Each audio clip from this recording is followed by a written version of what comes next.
The following session is a psychic reading conducted by Mrs. Edgar Peterson with the sensitive Ross Peterson at Laughing Gull Point, Garden, Michigan.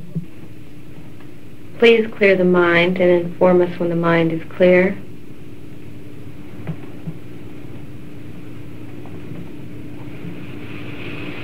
The mind is clear. Dear Lord, please protect this entity from all negative influences, regardless of source, and give us the answers we seek of this inquiring mind through the manifestation of truth, intelligence, and love. Amen. Would you please allow your mind to go to whom, to where, to what, and to when it is directed? The questions we have all pertain to karma and the law of grace, and are designed to be available to the general public in aiding the greatest number of people toward the furthering of their soul development.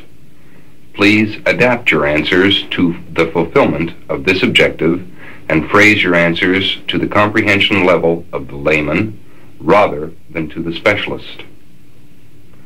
What is the definition of karma?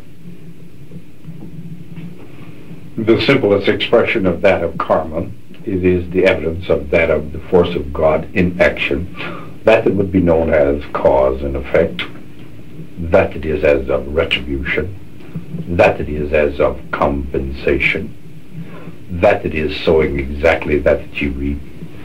In its simplest expression, it is simply a statement or a definition of that each entity gives forth is returned to that entity in exact and perfect measure.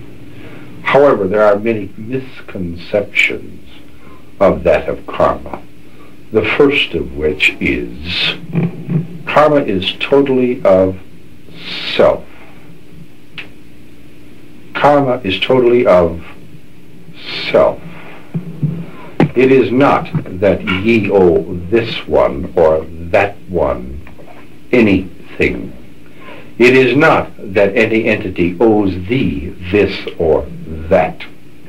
There are those who have foolishly left their physical hoard, hoping to will it unto themselves, and into this they should be pitied for their ignorance. For ye see, the karma of one experience might not be that is known as the karma of another. For ye will find that the personality, which is but a shadow of the soul and a portion or a part of the karma, in any experience, might not fulfill the total karma or the total that is necessary for the soul to return to that from whence it cometh.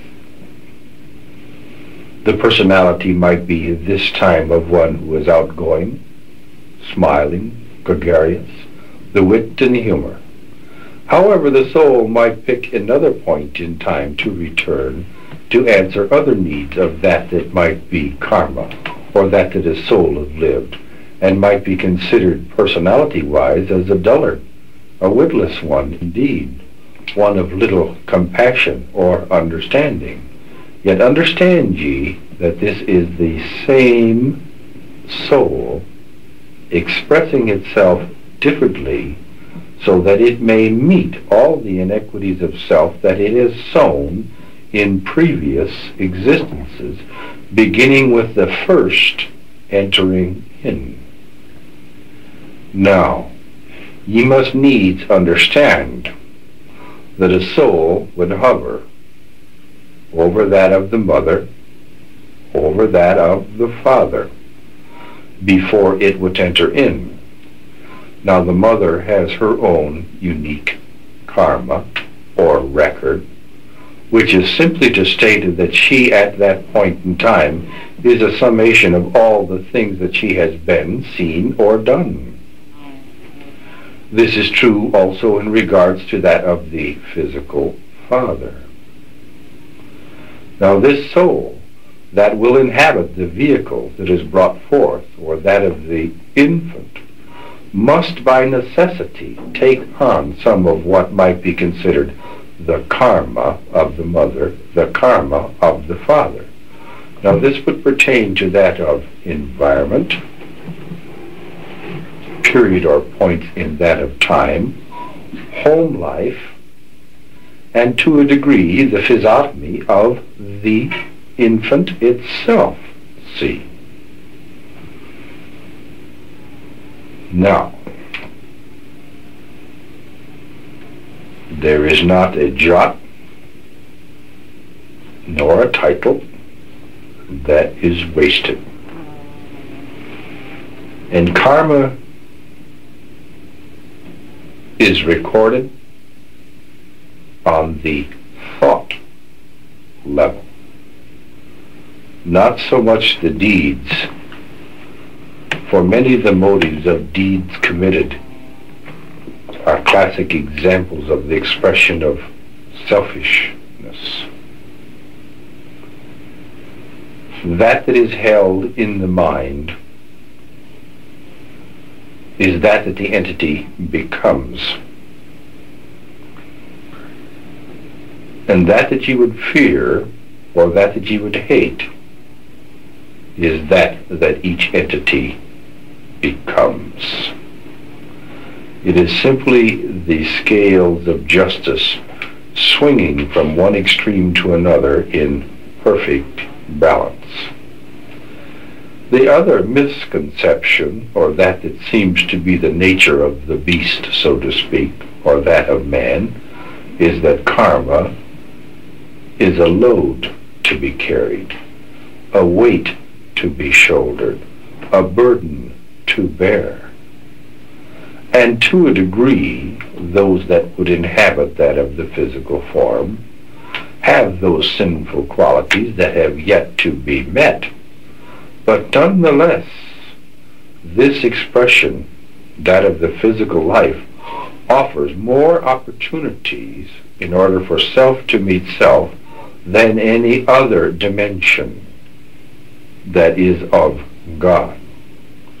And there are rewards also, for know ye that that one that would be long-suffering, that one that is forgiven, is that one who will not suffer and will be forgiven.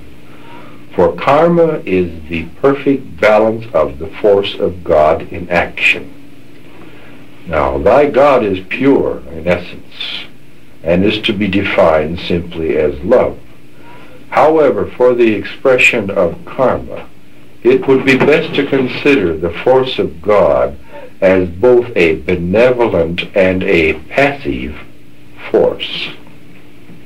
A God that is so loving that he would give thee the greatest of gifts and let thee command the strongest of powers. The greatest of gifts would be thy choice. For each entity above all other has choice, and that they would produce as the doddering old man of today is yet to be the child of tomorrow. That of the strongest of powers is that of the power of willpower.